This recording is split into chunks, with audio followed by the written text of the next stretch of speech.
الا بذکر الله تطمئن القلوب د محبت دپاره یو انتخابي تیزه وظیفه، داسې تیزه وظیفه چې د معشوقي زړه به بالکل وسوځي. زما محترم ورونو، نن درته د قرآن مجید یو مختصر غوندې آیات وایم او د دې وظیفې کولو سره به دی الله جل جلاله ته یو داسې مقبولیت درکړي، داسې رعب، داسې هیبت به د رب العالمین درکړي چې معشوقه څه کې تمام جهان به د نظارېږي، قربانېږي. دا داسې پاورفل او داسې زبردسته وظیفه ده. دا وظیفه موږ د کومو کارونو لپاره کولی شو. راځئ د هغې کارونو له شاندې فهرست درته ښیم.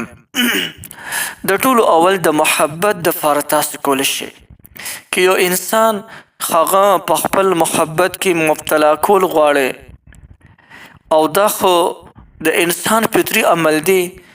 انسان چې الله جل شانه پیدا کړی دی، نو په دې کې د مینې او د محبت مانده، دا کومه ماده چې ده نو هغې پکې ښودله، او دا قدرتي طور باندې د یو انسان زړه بل انسان طرف ته مایله کیږي. لیکن بعضې نو مخکې چې کم طرف ته د زړه مایله شي، نو هغه کس کې یو قسم له غرور او تکبر وي.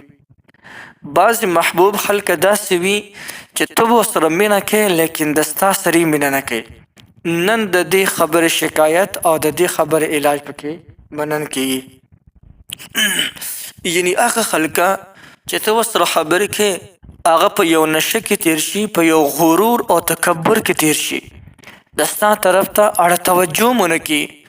د نن دا وظیفه تاسو راونیسئ، الا بذکر الله تطمئن القلوب. تاسو بیا وګورئ چې د هغه زړه په تاسو باندې سوځي او که نه سوځي.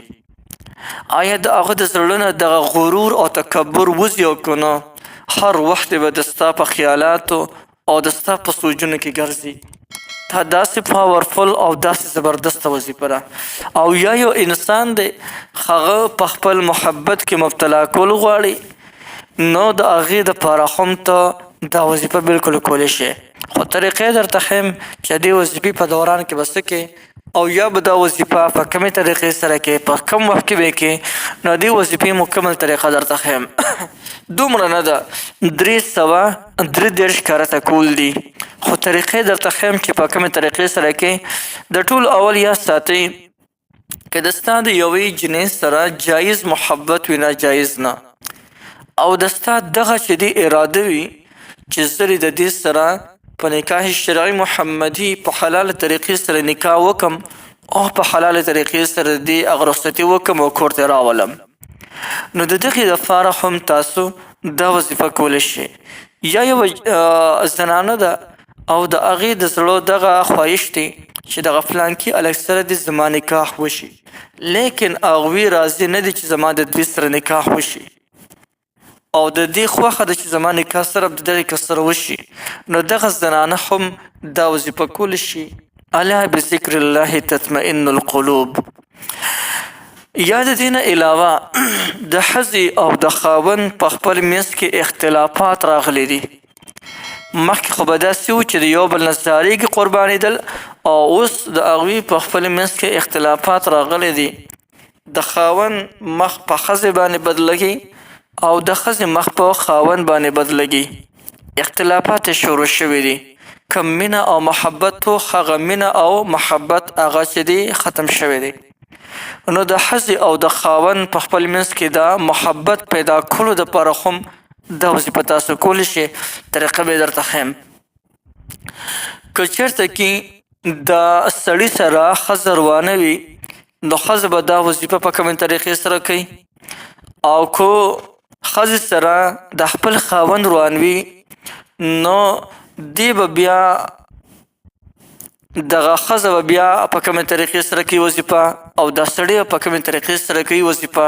نو دغه طریقه هم درته ښیم. یا د چا اولاد نافرمانه دی، بعضې اولاد هغه بالکل د سر درد وي، نو د نافرمانه اولاد د نیک جوړولو طرف ته دا وظیفه ډیر زیات کامل اثر لري. او یا د چا اولاد دی هغه په غلطو او ناروا کارونو کې اخته شوی دی او په غلطه لار باندې روان دی، د مور او پلار نصیحت په هغوی باندې اثر نه کوي. که دغه مور او پلار د دې حاجت دپاره چې زما دا بچنګي دا بچی چې دی دا په نیغه لار باندې روان شو، د غلطو ناروا کارونو نه منع شي، د هغې دپاره خو هم دا کومه وظیفه چې ده الا بذکر الله تطمئن القلوب، نو دا وظیفه بالکل د هغې دپاره هم کولی شي. راځي د دې وظیفې کولو طریقه درته ښیم. د ټولو اول د هغې چا دپاره چې هغه یو انسان په خپل محبت کې ګرفتارول غواړي، نو که دا نارینه وي او که زنانه دواړه یې کولی شي. که نارینه دا وظیفه کوي نو د دې وظیفې په دوران کې به د خپلې معشوقې د هغې هغه سوچ به کوي، یعنې دا وظیفه چې کوي هغه ځان سره په ذهن کې حاضر ساتي چې زمونږ او د دې دی په خپل منځ کې محبت شروع شي، خو دا په هغه حالت کې چې دستا ورته د نکاح اراده وي. او که یو جنۍ دغه وظیفه کوي نو هغه جنۍ د ځان سره چې د کوم خاوند سره د نکاح اجازت وي، یعنی د نکاح هغه دغه وي خواهش چې زما نکاح د ده سره وشي، نو دې وظیفې په دوران کې دی د دغې الک هغه تصور کوي.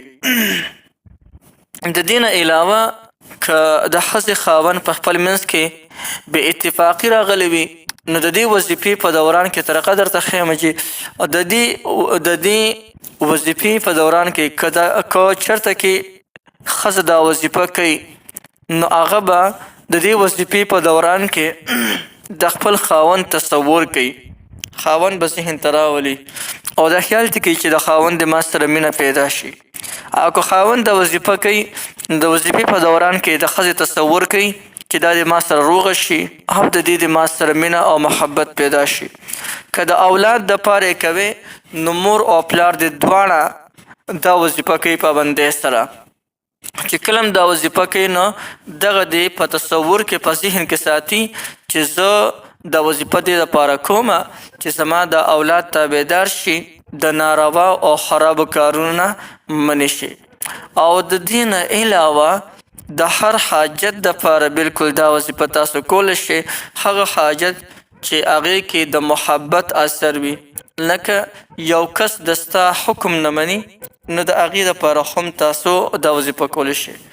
د وظیفې کولو طریقه دا ده چې د هر 15 واړه وخته منځو نه پس 11 ورځې پس دا وظیفه به صرف 11 ورځې کې، نو د هر 15 واړه وخته منځونو نه پس به دا وظیفه الا بذکر الله تطمئن القلوب 333 کرته کې او مخکې وروسته به ترنه 11 کرته درود شریف پې او چې دا وظیفه کې نو چې د کم حاجت دپاره کې نو هغه حاجت به ذهن کې حاضر ساتي. 11 ورځې مسلسل د هر منځونه پس دا وظیفه په دغه طریقې سره کوه، انشاء الله که تا په نیک نیت او په اخلاص سره وکړله او په نیکې عقیدې سره او مضبوطې عقیدې سره د وکړله 11 ورځې کې به محبوب بیا دستانه زاریږي، قربانیږي او خپل ځان به دستانه بالکل زاری او هغه چې په هغه کې ډېر زیات غرور او تکبر وي، هغه غرور تکبر به ټول مات شي او بالکل دستا به چې دستا دیدار یې نه کړی نو هغه باندې به وخت نه تېرېږي، دومره مینه به یې در سره رب العالمین پیدا کړي. نو یو ډېره زبردسته وظیفه مې درته وښوله، بالکل دا وظیفه تاسو کولی شئ. د دې وظیفې تاسو ټولو ته مکمل اجازت دی، هر سړی د دې وظیفې نه مکمل پیدا اخیستی شي.